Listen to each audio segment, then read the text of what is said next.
Hello again, my name is Sandra and I'm back with more business news. The Ghana Institute of Freight Forwarders GIF has welcomed the benchmark reduction on duties at the country's ports. President of GIF, Kwabena Owusu-Appiah, is hopeful the reduction will help reduce smuggling significantly.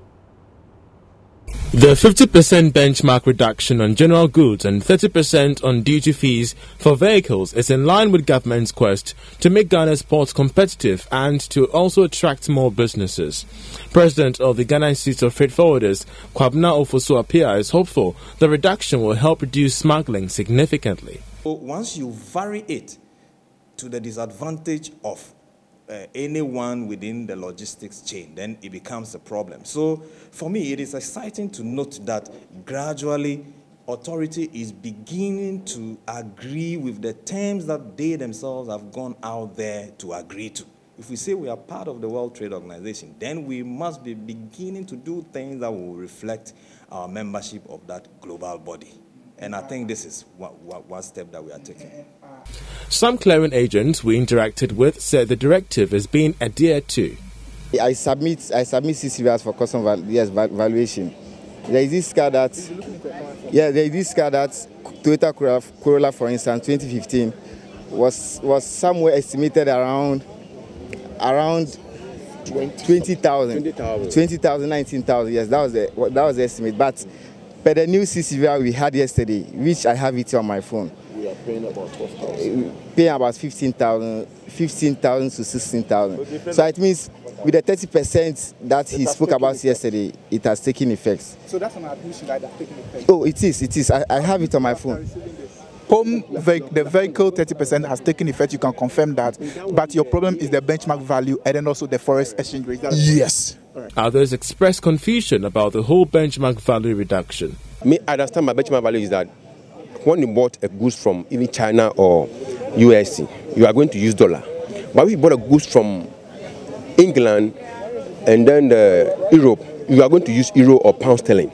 But if you are saying that I'm going to buy like this mic, I'm buying it $20 at the web market. That if I bring that in value from that web market, this is the value that I bought. If I give to customer gives to accept my value.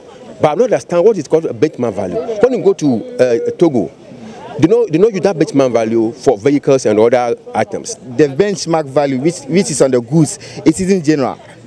Like you were saying yesterday, it falls under the items or the commodities which have benchmark values, but not general. And that will be determined by the custom commissioner. Yeah. Oh, of course. No. Yes, it will be determined by the custom commissioner. Just like the instruction is coming from from vice president, or let me say the cabinet. So for that one, he doesn't have anything. But mind you, if the benchmark value is about $5 and you bring $7, that's my problem. You bring $7, they will accept it. But if it goes beyond the $5, which is the benchmark value, to $4, they will now lift it to their benchmark value. But there is one thing we have problem with. It is very important. We are using the ECOWAS harmonized code, HS tariff code, which if you go to our neighboring countries, they are not paying overage on vehicles. So varied opinions on the benchmark value. I'm sure it's a conversation we'll be having in the coming days. But let's do other stories. And former Deputy Minister of Trade and Industry, Muntala Mohammed, has debunked claims by governments that the NDC Mahama-led administration failed to make provision for raw materials for the Commander Sugar Factory. He spoke to Ebenezer Sabute. Yes, so what the happenings at the Commander Sugar Factory, we know that when you were leaving power, there were some interventions. And now it seems it's not working again. I mean, there are no raw materials. And what you make of this happenings? Well, if I did hear the Minister for Trade and Industries very well, as a matter of fact, I read a bit and pieces of what he said, that they are looking for 4 would-be investors. That is fraud.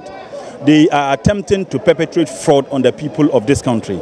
We went into that project by using 2 facilities from the Indian Exim Bank. The first facility was supposed to be used to put up the factory, and the second one was to be used to produce enough raw materials so that the factory can produce the sugar in commercial quantity. Now we had the first money, we put up the factory. Now I listened to some very funny commentary that is made by so-called experts and the NPP that how come that we went into a factory, building the factory, without taking into consideration the raw materials. And I asked a simple question. If you plant sugarcane, maximum 6 months, it will be enough for you to harvest. And when you are processing sugar, it's not the sugarcane, it's the water. The liquid content of it is what you use to produce the sugar. Now, if we were going to put up a factory, which was going to take a period of 2 to 3 years, does it make sense, economically or logically sensible, for you to leave the factory and start producing sugarcane? So their logic is that you produce the sugarcane, you harvest the sugarcane, you put it down. Produce sugarcane, harvest and put it down. So when we succeeded in putting up the factory, the contractor was supposed to finish work in December. He finished 6 months ahead of the scheduled date. Now, if you give a contractor work to do and the contractor finishes his work, he has to hand over. And in handing over, they needed to test run. So the test ran, and that was when we produced the sugar. We produced sugar which was visibly seen by even your media house. Now, when we did it, we didn't stop there. We had access, we had gotten land. We started the seedlings. And in fact, in October 2016, we approved the $24 million, the other tranche of the facility for the production of the sugarcane in commercial quantity. We had approved it. Ask this super incompetent and super corrupt government why they have failed more than 2 years to access the money, a loan facility which was approved in October 2016. So if they are now telling us that they are looking for would-be investors, that is fraud. On the commodity market, crude oil sold for $69.47 a barrel.